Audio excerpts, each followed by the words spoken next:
Then David mustered the men who were with him, and set over the comrades of thousands and commanders of hundreds.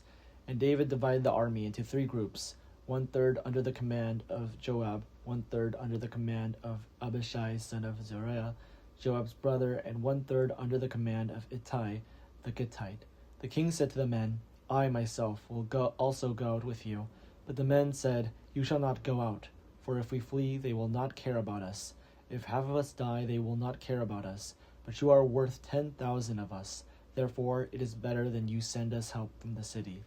The king said to them, Whatever seems best to you, I will do.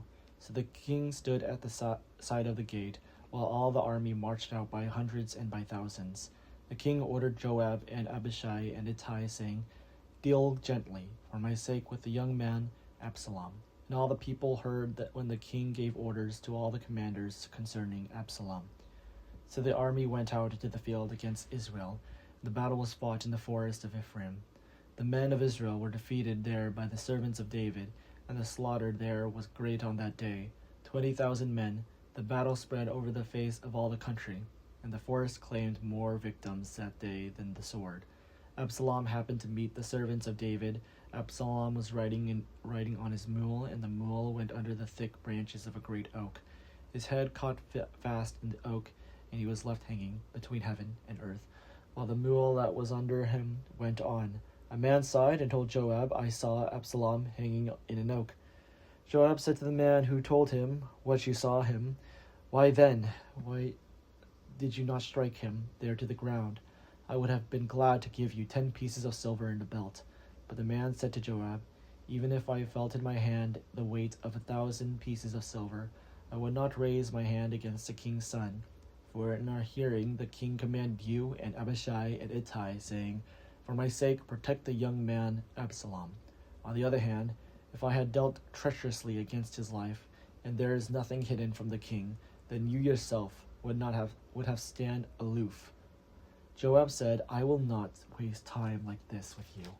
He took 3 spears in his hand and thrust him into the heart of Absalom, while he was still alive in the oak, and 10 young men, Joab's armor bearers, surrounded Absalom and struck him and killed him. Then Joab sounded the trumpet, and the troops came back from pursuing Israel, for Joab restrained the troops. They took Absalom, threw him into the great pit in the forest, and raised over him a great heap of stones. Meanwhile, all the Israelites fled to their homes. Now Absalom in his lifetime had taken and set up for himself a pillar that is in the king's valley, for he said, I have no son to keep my name in remembrance. He called the pillar by his own name. It is called Absalom's monument to this day. Then Ahimaaz son of Zadok said, Let me run and carry tidings to the king that the Lord has delivered from him in the power of his enemies. Joab said to him, You are not to carry tidings today. You may carry tidings another day, but today you are not to do so, because the king's son is dead. Then Joab said to the Cushite, Go tell the king that you have seen. The Cushite bowed before Joab and ran. Then Ahimaaz, son of Zadok, said again to the Joab, Come what may, let me also run after the Cushite. And Joab said, Why will you run, my son, seeing that you have no reward for the tidings? Come what may. He said, I will run. So he said to him, Run. Then Ahimaaz ran by the way of the plain, and outran the Cushite. Now David was sitting between the 2 gates. The sentinel went up to the roof of the gate by the wall, and when he looked up, he saw a man running alone. The sentinel shouted and told the king. The king said, If he is alone, there are tidings in his mouth. He kept coming and drew near. Then the sentinel saw another man running, and the sentinel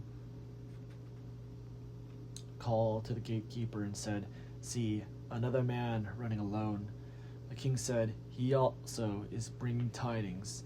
The sentinel said, I think the running of the first one is like the running of Ahimaaz, son of Zadok. The king said, He's a good man, and comes with good tidings. Then Ahimaaz cried out to the king, All is well. He prostrated himself before the king with his face to the ground and said, Blessed be the Lord your God, who has delivered up the men who raised their hand against my lord. The king said, Is it well with the young man, Absalom? Ahimaaz answered, When Joab sent your servant, I saw a great tumult, but I do not know what it was. The king said, Turn aside and stand here. So he turned aside and stood still. Then the Cushite came, and the Cushite said, Good tidings for my lord the king, for the Lord has vindicated you this day, delivering you from the power of all who rose up against you. The king said to the Cushite, Is it well with the young man Absalom? The Cushite answered, May the enemies of my lord the king, and all who rise up to you do harm, be like that young man. The king was deeply moved, and went up to the chamber over the gate and wept. As he went in, he said, O my son Absalom, my son Absalom, would I have died instead of you, O Absalom, my son, my son.